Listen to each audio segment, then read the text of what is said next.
Sirens blared, and the loud ringing of the emergency alarm system gave everyone a scare, like something had jumped out at them unexpectedly. With that fright came a sharp jolt of adrenaline. Something wasn't right, and their options were either to await instructions or try and flee with their lives. Most took the latter, dropping their shovels and various mining tools so they could turn heel and bolt to the nearest opening. Outside. If they could just get outside, above ground where the air was a little clearer, then they could avoid whatever it was that was happening. But for Yuri, escape wasn't an option. He had to do something. It had been a standard operation. Everything had been run by the books and was going all the smoother for it. But that noble approach hadn't stopped the drill from breaching into a cavern, carving through stone into a previously undiscovered area. That, on its own, wasn't enough to cause concern. It was the sudden cave-in that had triggered the alarms and led to the ensuing panic. At the controls of the gigantic excavation machine, Yuri helplessly pulled at levers and pressed buttons, desperately trying to undo the rapidly worsening damage. But it was too late. Rocks and debris were showering from above, like the earth itself was retaliating against the mining workers. It was as if they shouldn't have drilled that deep. The cave-in almost like they had awakened something. Unfortunately for Yuri, a falling slab of stone made sure he wouldn't get to see exactly what. The dust settled shortly after, but only one recorded casualty, along with multiple injured mine workers, wasn't enough to deter them from exploring what they had accidentally stumbled upon. Venturing into the cavern system pierced by the drill, those who first dared to set foot down there were greeted by the sight of strange, crudely built stone structures. Someone had been here before, but how? Nothing could survive this far below ground. Nothing living, nothing human at least. And that was true, given that the workers also came across something else in their initial exploration: human remains. Of course, this raised quite a concern, prompting the workers to try and contact their superiors. Uncovering bodies wasn't exactly uncommon for anyone whose job it was to dig into the ground, so they at least had a protocol in place for this kind of situation. What none of them were prepared for, however, was the fiery abomination that suddenly emerged as they were trying to call for help. The creature was a nightmarish blend of a humanoid shape, with the head of a dog and giant wings much like a bat's. Covered in rough fur, its body was exuding an oily, flammable substance, which it used to incinerate the surviving mine workers in an instant. By the time that operatives of the SCP Foundation arrived on scene in the town of Mirny within the Sakha Republic, the creature was on a rampage. Buildings were collapsing as the winged beast set the nearby area ablaze. Troops on the ground, even once they were able to get the monster in range, found that their conventional weapons were useless. It cost the lives of 17 Mobile Task Force operatives, all immolated down to a cinder, before a chopper was able to neutralize the creature. With the threat destroyed and the town administered with amnestics and fed a convincing cover story, you'd think that was case closed on a job well done. But the Foundation discovered within the nearby Mirny mine something that would completely change everything they thought they knew. Deep underground was a sinkhole leading to a spatial anomaly below, consisting of the system of caverns that the mine workers had inadvertently stumbled upon. That wasn't all that the Foundation was about to discover down there, and what they came across would soon become one of their darkest secrets: SCP-3667. It wasn't long before the Foundation began encountering other unusual creatures that seemingly appeared in the vicinity of SCP-3667. However, not all of them matched the description of the original bat-winged, dog-headed, pyromaniacal visitor. Officially dubbed as instances of SCP-3667-1, these creatures range from the aforementioned monstrosity to a whole host of other strange descriptions. One was an abnormally thin humanoid creature with reddish-brown skin and a head that was too big for its wiry body.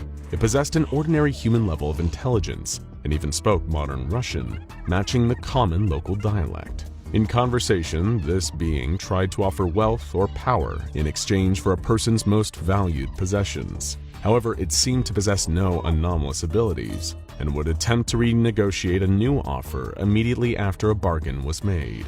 Then there were the Magistrates, a group of 48 humanoids with kyphotic curved spines. All of them wore furs and a variety of skulls from animals such as elks, deer, and moose. The Foundation were still none the wiser as to the true origin of all these different subspecies of creatures. They were obviously emanating from the sinkhole, and the Foundation had been making use of MTF Chi-5, codenamed Solomon's Seals, to eliminate instances of SCP-3667-1 that appeared from below. Surface-to-air missile systems were even installed nearby, should any more flying creatures appear. But further exploration into the sinkhole and the caverns below would only yield further questions and even more strange entities. The 4-person unit MTF Chi-5 Team 1 was sent in to conduct preliminary exploration into SCP-3667 to try and assess more accurately the threat level posed by the sinkhole and its bizarre residents. Finding themselves in a large cave, the team followed the sounds of running water to a wide stream, the water a yellowish-gray in coloration. They also detected the sound of numerous voices, all whispering in Russian, but found it too difficult to distinguish what they were saying. There were remains, too, of some kind of structure that seemed to indicate the existence of sentient life within SCP-3667. There was a portion of a wall, even a hallway, that led into a large windowless circular room. The floor of this chamber featured an elaborate mosaic that seemed to have sustained some damage, but strangely, it depicted anomalous creatures, including some that looked like the first winged monster that had appeared. After splitting up down various corridors, 2 members of Team 1 encountered a new entity from within SCP-3667. This creature resembled a large feline but had no eyes and was about 10 meters in height. It referred to the MTF operatives as sinners and foolish mortals who should have stayed in their cages. Despite being eyeless, the creature observed that the team did not possess what it called the Mark of Ogniena and remarked that they should not have been there. Feeling threatened by the creature, MTF Chi-5 Team 1 was able to blow it up with a grenade before being safely retrieved by their fellow Foundation personnel.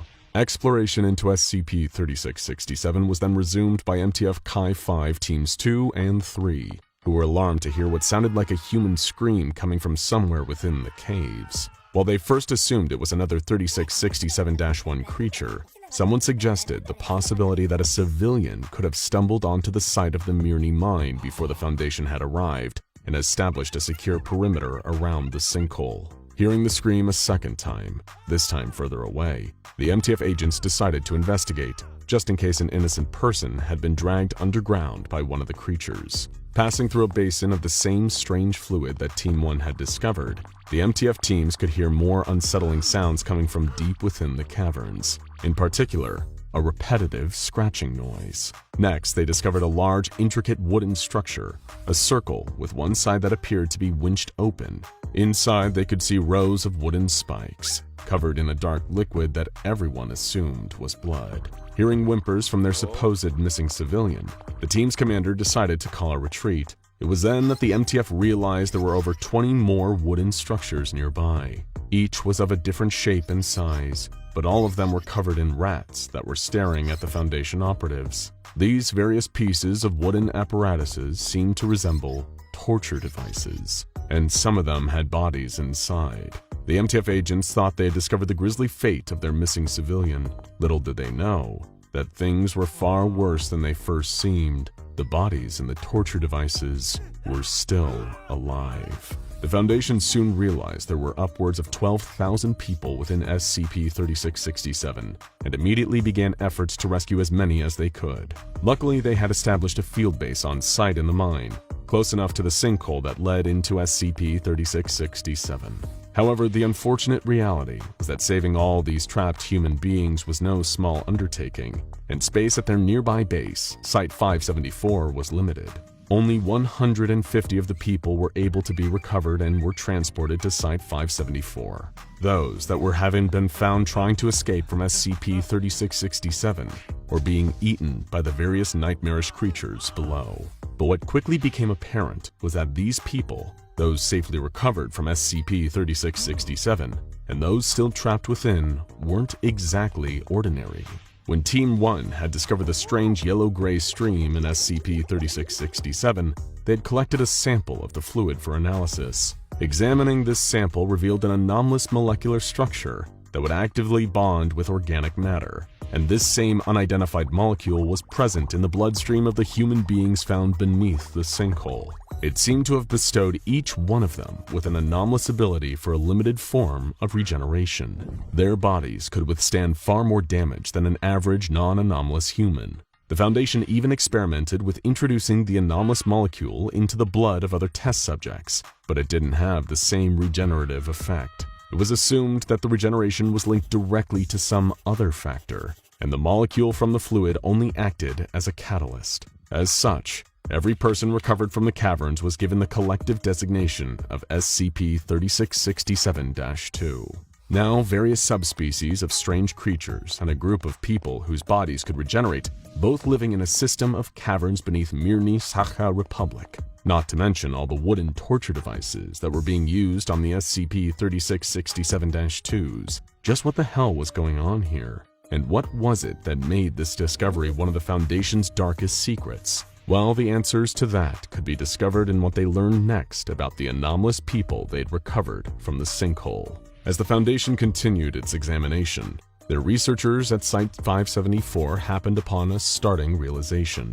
The SCP-3667-2 people were perfect physical and genetic matches to former residents of the nearby town of Mirny. In fact, of the over 12,000 total, only 1,328 didn't appear to correspond to any known person from the area. But then, thousands of others all had proof of their existence that the Foundation was able to recover from the town's public records. Dates of birth, names, former places of residence, family, and next of kin, along with dates of death. The SCP-3667-2 instances all claim to have spent their entire lives underground, beneath the sinkhole where they were tortured endlessly by nightmarish creatures. Their bodies could regenerate the external damage they received, meaning the torture would go on for days, months, or even years at a time. When sampling bodies buried in local cemeteries, the Foundation discovered that these were in fact copies of deceased residents. But not everyone who had lived and died in Mirny.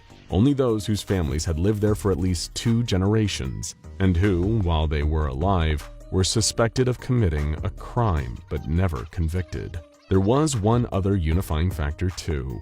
During their lives, these residents all had some affiliation with a particular religious group known as the Light of Five Heavens Russian Orthodox Church. To put it simply, SCP-3667 was hell. Following a number of other incursions involving SCP-3667-1 creatures, the Foundation was eventually able to open negotiations with the entities in order to ensure the continued stability of SCP-3667. The former director of Site-574, Midai Bokome, was appointed as the Director of Hell and placed in charge of overseeing the anomaly. Under her watch, the Foundation would supposedly be relocating the displaced SCP-3667-2s to safe, classified locations where they could be reintegrated into society. However, in an email from the Director of Hell, she proposed a solution to the Foundation's dwindling number of D-Class personnel. I am happy to announce that something has come up that changes that. I'll be sending each of you a shipment of new D-Class come next week. It isn't as many as you had hoped for, but rest assured, these ones will withstand most anything you throw at them.